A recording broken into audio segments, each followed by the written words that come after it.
रिश्तों को पैसे से ना तोलो। हेलो गिरीश बाबू, मैं रानी बोल रही हूँ। रमा बहुत बीमार है। यहाँ के डॉक्टर को दिखाया तो उन्होंने कहा है कि शहर में किसी बड़े डॉक्टर को दिखाओ। इस सरकारी अस्पताल में उतनी सुविधाएं नहीं हैं। आप क्या कहते हैं बाबू? दूसरी तरफ से गिरीश ने कहा, भाभी ये भी कोई पूछने की बात है? कल रमा को लेकर यहाँ आ जाएं। बच्ची का सही समय पर इलाज ज़रूरी है। मैं बरखा को भी इस बारे में बता दूंगा। अभी वो बच्चों के साथ मार्केट गई है। धन्यवाद बाबू। भाभी आपने ये धन्यवाद कहकर पराया मत बनाइए, जल्दी आ जाइए, गिरीश ने कहा और फ़ोन रख दिया। अब बरखा को समझाना गिरीश के लिए चुनौतीपूर्ण था, क्योंकि वो जानता था कि बरखा ने सिर्फ और सिर्फ रानी भाभी का अपमान ही किया है। आज भी वो दिन याद है जब बरखा ने पहले ही दिन रानी भाभी को नौकरानी कहकर संबोधित किया था। वो तो भाभी का बड़प्पन था जो उन्होंने बरखा की बातों का बुरा नहीं माना। आज भी वो भाभी को पसंद नहीं करती है। वो लोगों को उनके कपड़े, तौर तरीके, रहन सहन के हिसाब से ही उनका आकलन करती है, ना कि उसके व्यवहार से। अभी इसी सोच में डूबा था, तभी बरखा और बच्चे मार्केट से वापस आ गए। बच्चों ने गिरीश से लिपट कर कहा, पापा आज हमने बहुत मज़े किए।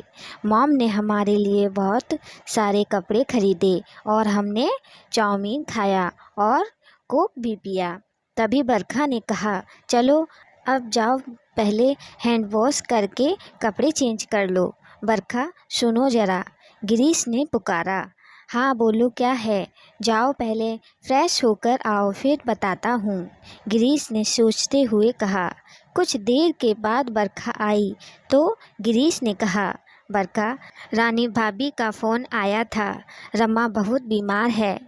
गिरीश की बात बीच में काटते हुए बरखा बोली, तब तो वो पैसे मांग रही होंगी, भेज दो पैसे। इस पर गिरीश ने गुस्से से कहा, तुम हमेशा उन्हें गलत समझती हो। उन्होंने पैसे नहीं मांगे।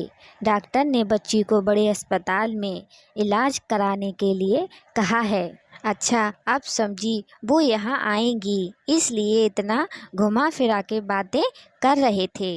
हाँ, और मैं यह चाहता हूँ कि तुम उनके साथ अच्छे से पेश आओ, समझी? बरखा बिना कुछ बोले वहाँ से चली गई और बच्चों के कमरे में जाकर सो गई। दूसरे दिन रानी रमा को लेकर शहर आई। गिरीश उन्हें रेलवे स्टेशन से घर ले आया। बरखा ने उन्हें देखकर खुश होने का दिखावा किया। तभी रानी ने पूछा, बच्चे कहाँ हैं? दिखाई नहीं दे रहे हैं, बच्चे स्कूल गए हैं, बरखा ने बताया।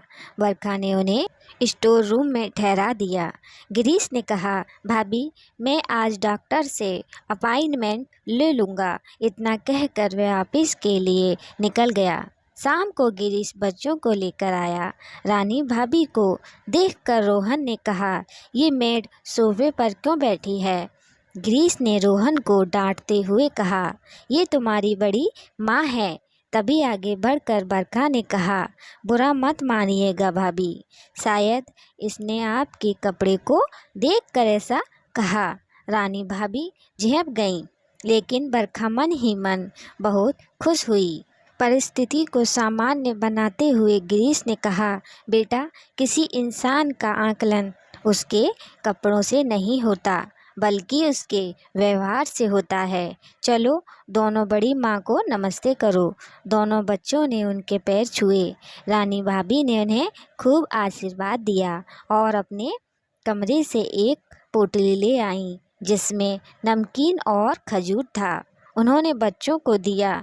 गिरीश ने कहा, भाभी आज भी आपको मेरी पसंद का ख्याल है, इसे मुझे दे दीजिए।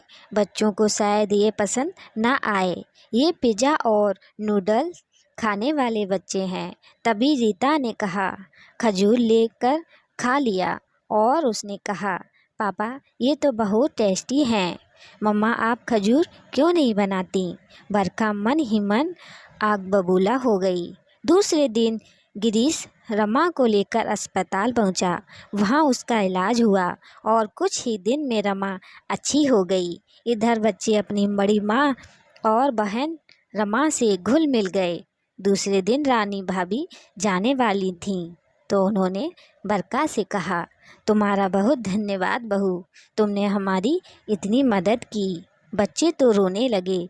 बड़ी माँ को पकड़कर राहुल कहने लगा, अभी मत जाइए। और रीता रमा दीदी के लिए रोने लगी, मम्मा आप बोलो ना, बड़ी माँ और रमा दीदी अभी नहीं जाएं। बरखा ने बच्चों की बातों को अनसुना कर दिया। गिरीश की तरफ देखते हुए रानी भाभी ने कहा, हम तुम्हें मिलने आए ना, अब बड़ी माँ को अपने बच्चों के आने इंतज़ार रहेगा। गर्मियों की छुट्टियों में गिरीश ने सहमति दे दी। नम आँखों से रानी भाभी ने बच्चों से विदाई ली। मम्मा मुझे कुछ खाने को दो ना। क्यों, अब मम्मा याद आ गई? जाओ अपनी बड़ी माँ से मांग लो। चिढ़ते हुए बरखा ने कहा, बरखा कितना जहर उगलोगी, देखा तुम्हारे दिए संस्कार पर भाभी का प्यार भारी पड़ गया। बच्चे कितना घुल मिल गए थे क्योंकि उन्होंने इन्हें अपना समझा। जो अपनापन तुम्हारी तरफ से रम्मा के लिए नज़र नहीं आया, बस जितना मैं अच्छी बन सकती थी उतना बनी।